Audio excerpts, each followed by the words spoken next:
think we hurt ourselves early in the game with negative plays, either assignment errors or good pass rushes, and not being able to get the ball out and throw it away. And when you're going backwards and you get behind the sticks, it's really hard to make first downs against them. I did think we came back in the second half and executed better and made some plays. Still couldn't get the ball in the end zone. That really hurt us. Defensively, I think we were just out on the field way too many snaps. Offense has to be able to move the ball and keep the defense on the sideline. I thought our defense competed hard, but we got worn down and worn out, and they had a big run there that really hurt us. But at halftime, we felt like we got the ball, we need to come out and score, and we're right in the game. We just weren't able to execute and get it done. Lamar, I know it's hard not to be dejected right now, but just your thoughts on what you maybe take away from this game as you continue on with your career. Everything, just getting better with my team, just getting everything down pat and perfecting my craft. It was a lot of mistakes each and every one of us made out there. It was a great team to coach that, and we just got to come back stronger this year. Thank you. Let's open it up for questions. Please raise your hands high. Identify your name and affiliation before asking. And I've got mic holders on each side of the room. We've got one back here, third row. Brad? Thank you. For Coach Petrino, consultant treasurer, was the problems up front, was it scheme, was it just physical ability? You've had 8 sacks against them. Yeah, they're very good on defense, and we knew that coming in. We did make some assignment errors where we turned a couple guys completely loose a few times, and then there were a few times that they beat us just on the pass rush. And then there were a couple other times where we needed to get the ball out of our hand and get open quicker, and so it all plays together. Anytime you're getting sacked, it's all 11 guys on the field, and all us coaches, they got to make sure that we don't get sacked. Third row on the right. Steve Jones from the Courier-Journal. Bobby, how do you kind of just think about the way the season ended now with 3 losses and 4 losses on the year, given all the success you had previous to the last month of the year? Yeah, it's very disappointing. We started off and we played at a very, very high level for a long time. Felt like there was 11 weeks where we were in the talk of whether we were going to get into the playoffs or not get into the playoffs. And then we didn't finish the season the way that we should have or normally do. I think that one thing that we all need to learn from it is there's a saying out there that says one of the greatest obstacles to being great is being good. And it's my fault. I saw us not working and practicing and having the same intensity that we needed in the last 3 games. And we got to do a better job, and we're certainly going to spend a lot of time evaluating and trying to do the best we can and never see it happen again. Front row left. Howard Lindsay, 79 KRD. Coach, were there any kind of common threads on those lack of third down conversions? You mentioned we get behind the sticks. Yeah, it's hard to convert third and long and third and extra long against a team like that. But they had good pass rush and tight coverage. So you don't have a lot of room for error. And like I said, we took our turn, not getting the job done, whether it was the protection, the throw, the drop pass, whatever it was certainly an offensive effort. Please remember to identify yourselves, Alicia. Alicia Delgado with the Orlando Sentinel. Just following up on his previous question, what do you think contributed to the downturn or the lack of intensity that happened at the end of the season? Yeah, that's something that we need to spend a lot of time and evaluate.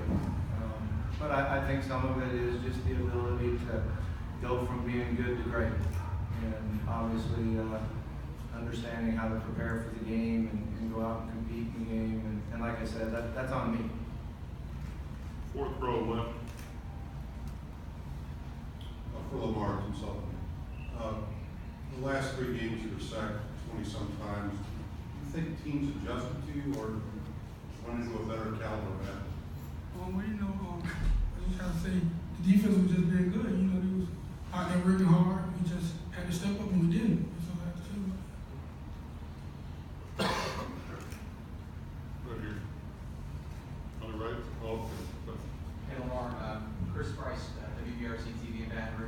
you surprised at how physical the LSU defense was, the lack of time that you had? What do you think? Why were they so effective today? Well, you know, they were bringing a lot of blitzes and stuff like that, you know, linebackers getting to them and stuff like that. Well, you know, we were watching film, and I've been seeing, you know, LSU had great defensive schemes and stuff like that, so I couldn't really tell you about that. Yeah. Got one over here.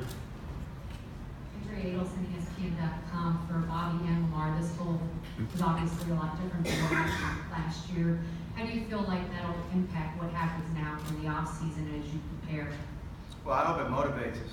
You know, I know we have a lot of guys coming back, guys that are great competitors and talented and believe in the University of Louisville and what we're doing. So I think it'll motivate us. It'll pull us together, and we'll have guys step up and lead. And go have a great off season. You know, the first part of it will be about getting bigger and stronger and faster. And then we roll into spring ball. It'll be about executing our offense and defense, and then you change again back to the summertime. But these guys are great competitors, and they believe in each other. We're going to miss our senior class. You know, those guys did a great job for us. And, you know, we feel like we're losing part of our family, but I know we'll be back and come back and play like we know how to. Coach, third row right. Coach, Mar, how do you two kind of working together go forward and improve as a tandem, seeing that the quarterback is an extension of yourself? You know, I'm a coach right here, so I have to listen to him and just do what he tells me to do. You know, just being a better player. Got to be coachable. That's all. On the left. This is Thomas for National News.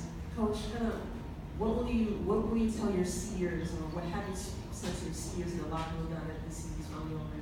As you said, you know, part of your family, you're spending most part of your family. Yeah, I told them that we're certainly going to miss them. We're very proud of that class.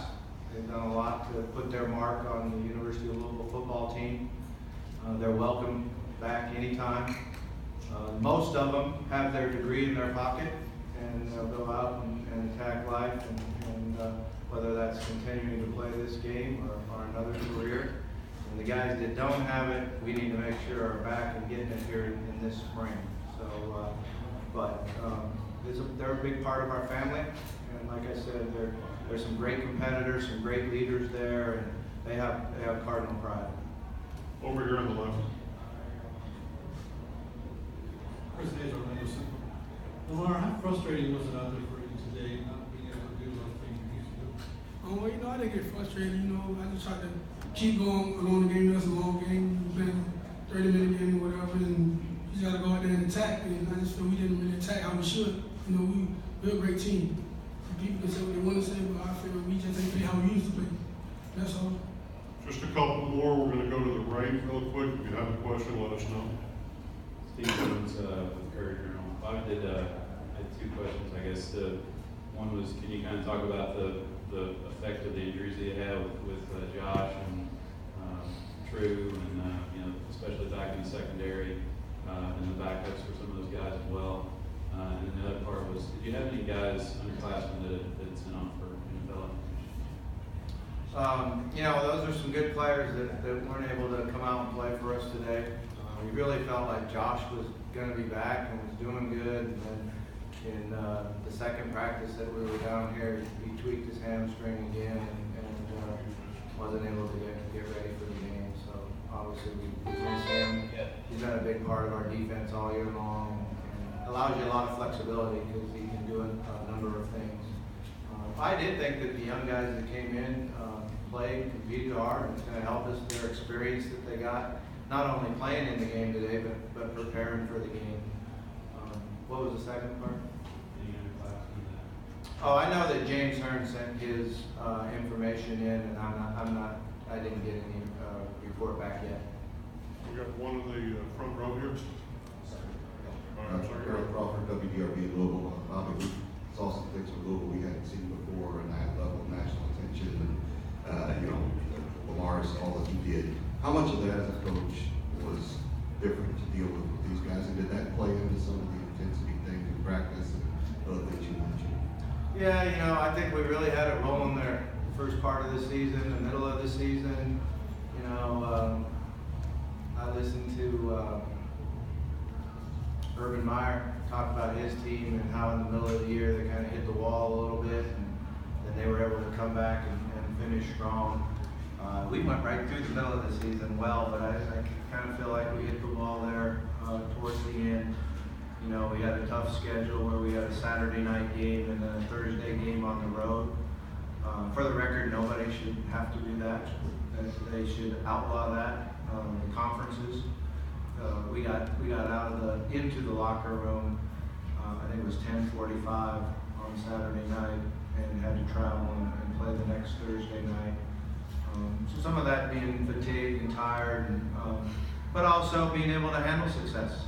You know, you got to learn how to handle success. You got to learn how to keep going, and even when you're tired, you prepare hard and do things right. And, you know, we talk about that to our players all the time. But you know, it's 6 a.m. in the morning, the alarm goes off, I don't feel good. I'm still going to get up and go to work and do a great job at work so I can feed my family. We didn't answer that alarm very well. One in the front row, and then Alicia to wrap it up. Howard Lindsay, 790 KRD. Coach, what kind of challenge are you facing moving forward, replacing the 3 starters on offensive line, given their struggles late in the season? Yeah, I mean, we've got to do a good job in recruiting. We've got some young guys that are redshirted and you know, I thought improved over the course of bowl preparation. We're going to have a great spring.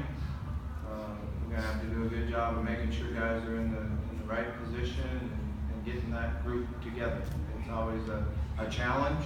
It's something that's you know, very, very important to be able to have a good offensive front. So we'll work hard at it. You mentioned yesterday about how important this game was because of all the Florida guys you have on your roster and how much you recruit here. Does this outcome impact that at all, or do you feel like it was a lost opportunity? Yeah, you always feel like it's a lost opportunity. You know, you're on a national stage and you go out playing a great football team and you want to, you know, compete and win the game. And that helps, you know, everything. I do feel like we're having a great recruiting class, and I think that this shouldn't affect that at all. I think that we've had those guys on campus so many times, and they believe in what we're doing, and it should help us. You know, I hate coming down here with all our Florida players and not winning the game. All the guys that are on our team right now, and that's what you're most disappointed in. We got a bunch of great guys on our team and their families in the stands. They get to come and watch them all, and we're not able to get the victory. Coach, thank you. Rocco's going to have other players go on the left side of the locker room.